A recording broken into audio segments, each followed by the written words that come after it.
Hey guys, what's going on? This is Seth, and I wanted to make this video just to give you a little personal update on my life, because we just did something pretty exciting this morning. My wife and I sat down at the computer, and we officially paid off our home mortgage. So that thing is done, completely gone from our lives. It was always my goal to, at some point in time, own my house free and clear. Just to kind of know, hey, this is mine. A bank can never take this. No matter what happens, as long as I'm paying my property taxes, this thing will be the roof over my family's head, and I don't have to worry about that changing for any reason. Like in the event of a disability or significant loss of income or something like, I don't know, the coronavirus. I mean, life is full of uncertainty. We never know when some crazy thing is going to come out of left field and totally change our financial picture. And I just wanted to know that this was taken care of. And part of what I wanted to process with you here was just really the decision of why I did this at all. Because to me, it always seemed like kind of a no-brainer thing, like get rid of any and all personal debt as soon as possible. Like that's just kind of the golden rule that all of the personal finance people in my life have always told me. But then, last year I had a couple conversations with my friend Keith Weinhold and a number of other people in the real estate world who kind of helped me see this from a different perspective. And especially if you're somebody who's an investor and cares about making your money work for you and making it generate more money by investing it in things, paying off your house on paper, like just mathematically speaking, is actually like not a great idea if you hope to use your money to invest it and make more money from that. And I'm going to link to both podcast episodes that we had with Keith so you can listen to that and hear more reasoning behind it. It actually does make sense, like if you just think it through. And I think for a lot of people who like aren't real estate investors, they don't really care about all this stuff, they just want to work their 9-to-5 job, like it's probably not as big of a deal. But if you're a serious real estate investor, and if you take a lot of cash and just dump it into your home and just keep it in the form of home equity, that's a massive opportunity cost. That's a lot of money you could be using to buy other income producing properties so you can make even more money. I mean, really, the idea is you want to borrow as much money as you can and get as much good debt as you can, because good debt is debt that pays for itself and makes you money on top of it. So, I mean, why would you not want to leverage yourself infinitely if you could, as long as the debt was always going to pay for itself and pay you more for every dollar that you're borrowing? So I fully understand, like just financially speaking, looking at the numbers, like it all checks out. It makes sense that if you have better investment opportunities that will pay you more than the debt is going to cost. I mean, if you want to make money, it's always going to make more sense to do that instead of paying off your house. But here's the thing. I paid off my house anyway.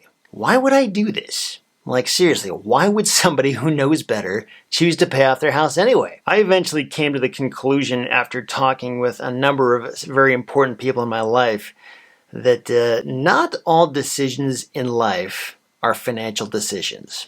There's some really important things we have to do that have nothing to do with money. And some of these decisions may actually like negatively impact our financial situation, but that doesn't make it the wrong decision.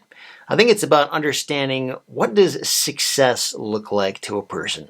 What kind of things really matter to you? What kind of things do you stand for? What kind of things are ultimately going to make you happier in the long run?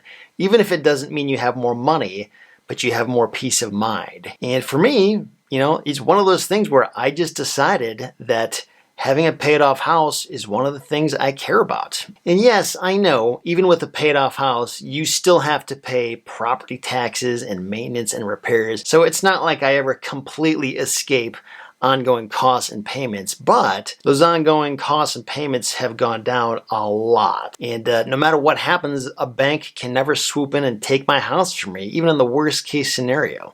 I mean, granted, the government could if I stopped paying my taxes, but my tax bill pales in comparison to what the monthly mortgage payment was. And I just frankly decided that that was more important to me. I want that paid off house, and then I'll start doing stuff from there. But I don't really want to mortgage where my family lives, all in the name of being able to grow and grow and grow. I mean, I just kind of wanted to be able to stop the bleeding in terms of personal debt.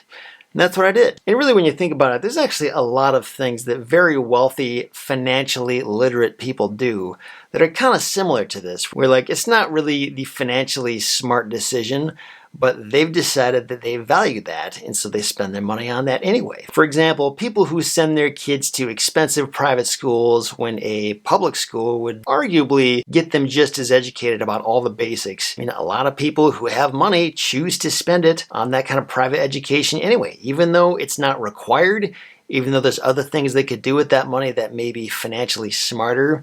They've decided that's what's important for them. And you know what? More power to them. Or for that matter, people who choose to go on like expensive trips or eat at expensive restaurants or buy expensive cars that just depreciate like crazy, but they do it anyway because they've decided that's what they care about. Maybe that's what makes them happy. I think whatever you want to do is cool.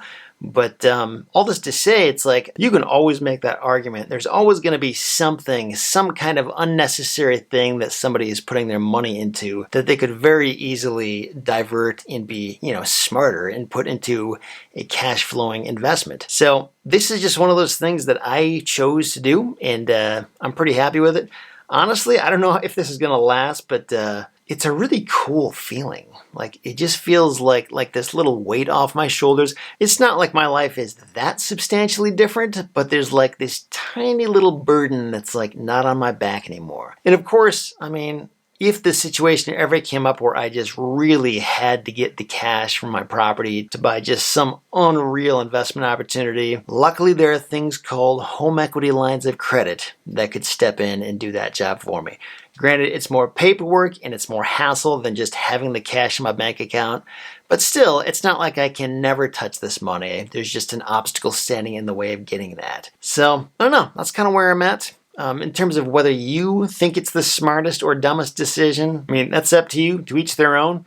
But I wanted to share sort of my thought process and how I got there. Hopefully you got a little bit of insight out of it, and talk to you later.